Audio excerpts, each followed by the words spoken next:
بسم اللہ الرحمن الرحیم وبہ نستعین وہو خیر المعین وصلی اللہ علی سیدنا و نبینا محمد وآلہ الطاہرین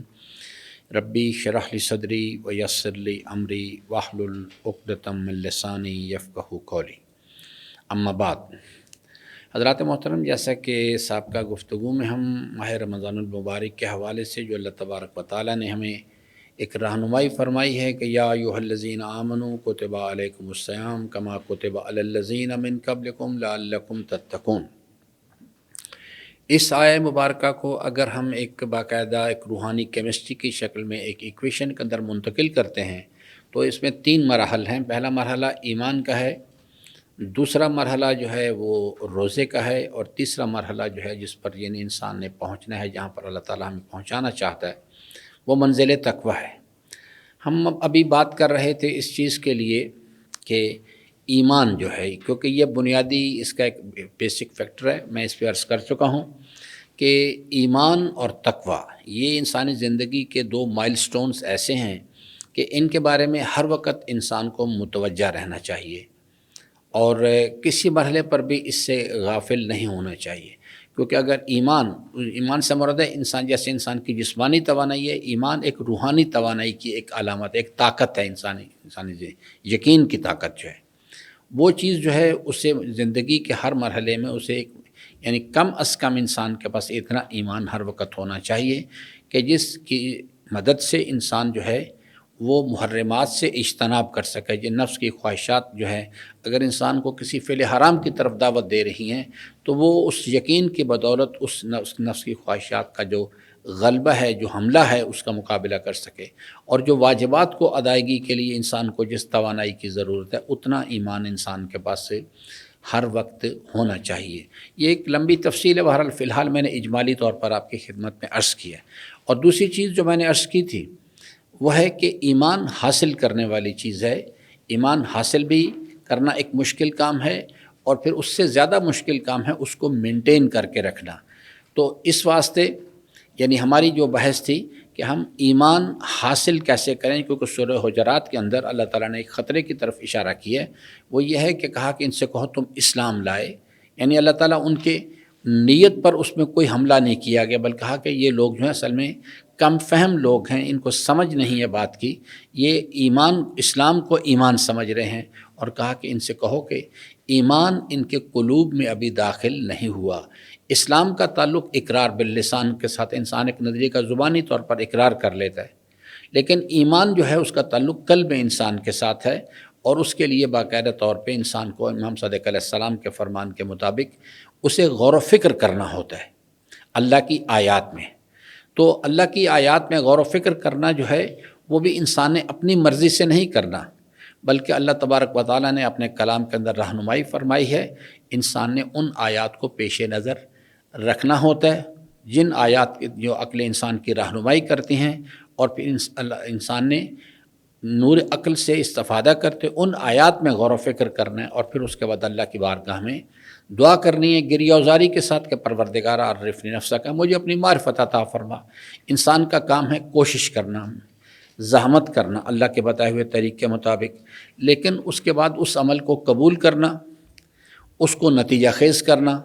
اور اس نتیجے کو میرے لیے خیر و برکت کا موجب قرار دینا، یہ سب کام معاملے اللہ تعالیٰ کے ہاتھ میں ہیں۔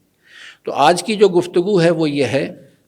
کہ اللہ کی آیات کون سی ہیں، یہ ہم اگلی گفتگو میں بات کریں گے۔ ان میں غور و فکر کرنے کے کچھ آداب ہیں، ہر حکم جو ہے اس کے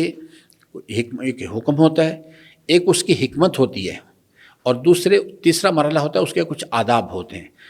امام صادق علیہ السلام نے جو فرمایا کہ اللہ کی آیات میں غور و فکر کیا جائے، یہ ایک حکم ہے۔ اب اس کی جو فلسفی ہے کہ بغیر غور و فکر کے انسان جو ہے وہ اس سے یعنی حقیقت اشیاء کے علم تک نہیں پہنچ سکتا، اس کی معرفت حاصل نہیں کر سکتا۔ تو غور و فکر ایک وسیلہ ہے، بذات ہی ہدف نہیں ہے۔ تو اس کے کچھ آداب ہیں۔ پہلا مرحلہ جو ہے، جو میں نے اس پر پہلے بھی گزارشات پیش کی، کہ انسانی زندگی کا جو ایولیوشن پروسیس ہے، اس کے 2 مرحلے جو کلمے کے اندر لکھے ہوئے ہیں۔ پہلا مرحلہ ہوتا ہے لا الہ کرنا، جو نیگیٹو ایلیمنٹس ہیں ان سے انسان نے اپنے آپ کو دور کرنا ہوتا ہے، ان سے رابطہ ختم کرنا ہوتا ہے۔ اس چیز الا اللہ جو مطلوبہ راستہ ہے جو یعنی انسان نے اس راستے کو عملی زندگی میں اختیار کرنا ہوتا ہے۔ یہ ایک میں نے اجمالی طور پر ایک چیز آپ کی خدمت میں عرض کر دی۔ اب جو غور و فکر کرنا ہے، اس کے اندر جو پہلی چیز انسان نے لا الہ کرنی ہے وہ یہ ہے کہ انسان نے اپنے آپ کو یعنی جو نیگیٹو ایلیمنٹس ہیں یعنی دو طرح کی چیز ہوتی ہے، ایک ہوتا ہے گناہوں کا شوق انسانی زندگی کے اندر ہوتا ہے۔ انسان عملی زندگی میں بھی گناہ نہیں کرتا، لیکن اس کے اندر ایک شوق پایا جاتا ہے، ایک اس گناہ کی طرف میلان پایا جاتا ہے، یہ ایک چیز ہوتی ہے۔ اور دوسرا ہے کہ انسان عملی زندگی کے اندر اس گناہ کا اس شوق کے نتیجے میں انسان یعنی نفس کی خواہشات کا ارادے پر غلبہ ہو جاتا ہے اور انسان اس گناہ کو عملی طور پہ اس کا ارتکاب کرتا ہے۔ یہ دونوں چیزیں ہی جو ہیں یہ انسانی زندگی کے اندر انسان نے اپنے آپ کو اس سے بچانا ہے، کیونکہ اس چیز کے اثرات امیر المومنین فرماتے ہیں کہ ذہنی زنا کرنے والا آدمی یعنی ذہن ابھی اس نے عملی طور پر اس کا ارتکاب نہیں کیا، لیکن ذہن کے اندر وہ اپنے فاسد خیالات جو ہیں ان کو گھماتا ہے اور اس سے وہ لذت حاصل کرتا ہے۔ امام فرماتے ہیں اس آدمی کی مثال اس یعنی کمرے کی مانند ہے جس کے اندر آگ لگی ہوئی ہے لیکن ابھی وہ شعلہ ور نہیں ہوئی۔ یعنی ایک انسان ہے وہ اس گناہ کو برا نہیں سمجھتا، ذہنی طور پر اس گناہ کو یاد کرتا ہے، اس سے لذت حاصل کرتا ہے، لیکن وہ چیز جو ہے وہ چیز انسانی زندگی کے لیے ایک انتہائی نقصان دہ چیز۔ فرمایا اس یعنی آگ کی مانند ہے جو لگی ہوئی کمرے کے اندر لیکن ابھی شعلہ ور نہیں ہوئی، شعلوں میں تبدیل نہیں ہوئی۔ کوئی ہوا کا جھونکا آئے گا اور اس کو وہ شعلوں میں تبدیل کر دے گا۔ وہ جو انسان ہے وہ یہ ہے کہ بعض اوقات انسان جو ہے اس کو وہ ذہنی طور پر اس کے کیفیت کو اچھا سمجھ رہا ہوتا ہے، اس سے لذت بھی حاصل کرتا ہے، لیکن یعنی امکانات نہ ہونے کی وجہ سے انسان جو ہے اس کا عملی طور پر ارتکاب نہیں کر۔ یہ چیز جو ہے اس مرحلے میں انسانی زندگی کے لیے بہت ہی خطرناک چیز ہے انسان کو، کہ انسان جو ہے وہ یعنی اگر وہ چاہتا ہے، کیونکہ یہ کیفیات جو ہیں جو ذہنی کیفیات ہیں انسانی زندگی کے اندر، یا انسان گناہوں کا ارتکاب کرتا ہے، یہ انسانی زندگی کے لیے ایک خطرناک چیز ہے اس مناسبت سے۔ اس واسطے کہ جب انسانی گناہ کا جب ارتکاب کرتا ہے تو قلب کے اندر ایک سیاہ نقطہ انسانی زندگی قلب پہ لگ جاتا ہے جا کے، اور پھر جب انسان اس پہ بارے میں متوجہ نہیں ہوتا، اس سے توبہ نہیں کرتا، تو پھر اس کو دوسرا گناہ کرتا ہے، پھر تیسرا گناہ، حتیٰ کہ آہستہ آہستہ قلب کی جو سفیدی ہے وہ سیاہی میں تبدیل ہونی شروع ہو جاتی ہے، اور اس سیاہی کے اثرات انسانی زندگی پہ مرتب ہونا شروع ہوتے ہیں۔ جو امیر المومنین سے ایک جوان نے پوچھا، حضرت نے اس سے سوال کیا کہ تم نماز کے لیے کیوں نہیں آتے ہو؟ اس نے کہا حضرت آنکھ نہیں کھلتی فجر کے وقت جو ہے۔ امام نے فرمایا کہ دیکھو اللہ تبارک و تعالیٰ کو پر مت الزام رکھو اس چیز کے لیے، یہ اصل میں انسان کے گناہ ہیں جو انسان کو باندھ دیتے ہیں، انسان سے اس سے وہ صبح کے وقت بیداری کی توفیق سلب ہو جاتی۔ اسی طرح سے زندگی کے ہر مسئلے میں گناہوں کا جو ارتکاب ہے وہ انسانی زندگی کے لیے جو ہے وہ ایک نیگیٹو چیز ہے، اور انسان سے آہستہ آہستہ وہ تو پہلے مرحلے میں طبیعت میں فرما برداری کے لیے گرانی پیدا ہونی شروع ہوتی ہے، یا گناہوں کے شوق پیدا ہونے شروع ہوتے ہیں۔ پھر اگلے مرحلے میں جو ہے انسان جو آہستہ آہستہ وہ واجبات کو ترک کرنا شروع کرتا ہے اور محرمات کا ارتکاب کرنا شروع کرتا ہے۔ تو انسان کو جب اپنے آپ کو اس چیز سے ان گناہوں سے اپنے آپ کو بچانے کی کوشش کرنی چاہیے، ان کیفیات سے اپنے آپ کو یعنی غلط، اس کے لیے جو ایک عملی زندگی کے اندر ایک یعنی ائمہ علیہ السلام سے رہنمائی کی گئی ہے وہ ہے غلط صحبت سے بچاؤ اپنے آپ کو، کیونکہ غلط صحبت جو ہے انسانی زندگی کے اندر ایک انتہائی نیگیٹو رول پلے کرتی آگے۔ غلط صحبت جو ہے یعنی یہاں پہ لہو و لعب ہو، ایسے لوگ ہیں جو لہو و لعب کے اندر مبتلا ہیں، فعل حرام کے اندر مبتلا ہیں، مال حرام کھانے والے لوگ ہیں، وہ جب انسان ان کی صحبت اختیار کرے گا تو آہستہ آہستہ انسان جو ہے چونکہ ایک معاشرتی حیوان ہے، وہ آہستہ آہستہ اس کے اندر اس سانچے کے اندر وہ ڈھلتا چلا جائے گا۔ تو ایک یہ چیز جو ہے اس غور و فکر کرنے کے لیے کہ انسان نے نیگیٹو جو صحبت ہے اس سے اپنے آپ کو بچانا ہے، اور پازیٹیو صحبت جو ہے جہاں ایسے لوگوں سے رابطہ رکھو، ایسے لوگوں سے ملاقات کرو کہ جن کو دیکھ کے انسان کو خدا یاد آئے، اللہ تبارک و تعالیٰ کی یاد قلب انسان کے اندر اترے، ایسے اللہ کے نیک بندوں کی صحبت جن کے گفتگو سے انسان کو آخرت کے منازل جو ہیں وہ یاد رہیں، اللہ کی فرما برداری کا شوق دل میں پیدا ہو۔ یہ کیفیت جو ہے انسانی زندگی کے اندر، یعنی اللہ کی آیات میں غور و فکر کرنے کے لیے یہ ایک کلیدی نقطہ ہے، غلط صحبت سے اپنے آپ کو بچاؤ۔ اور دوسری چیز جو ہے وہ یہ ہے کہ اللہ کے نیک بندوں کی صحبت اختیار کرو، کیونکہ مومن جو ہے وہ حکمت کی تلاش میں ہوتا ہے، اور اللہ کے اولیاء کی، اللہ کے نیک بندوں کی صحبت جو ہے وہاں سے انسان کو وہ یہ خزانہ مل سکتا ہے یا ملتا ہے انسان کو۔ دوسری چیز جو ہے جو انسانی زندگی کے لیے ائمہ علیہ السلام نے اس پہ یہ رہنمائی کی، وہ ہے کہ خاموشی، فرمایا خاموشی یعنی اختیار کرنا ایک عبادت ہے، ایسی خاموشی جس میں غور و فکر پایا جاتا ہو۔ ایک احمقانہ خاموشی جس کے اندر انسان فقط خاموش بیٹھا رہے لیکن اللہ کی آیات میں غور و فکر نہ کرے، وہ عمل جو ہے وہ انسانی زندگی کے لیے سود مند نہیں۔ ایک ایسی خاموشی جس طرح سے حضور سرور کائنات سلام اللہ علیہ کی حیات مبارکہ میں حضرت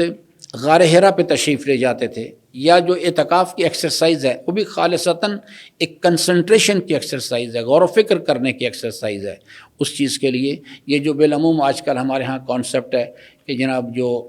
اعتکاف کی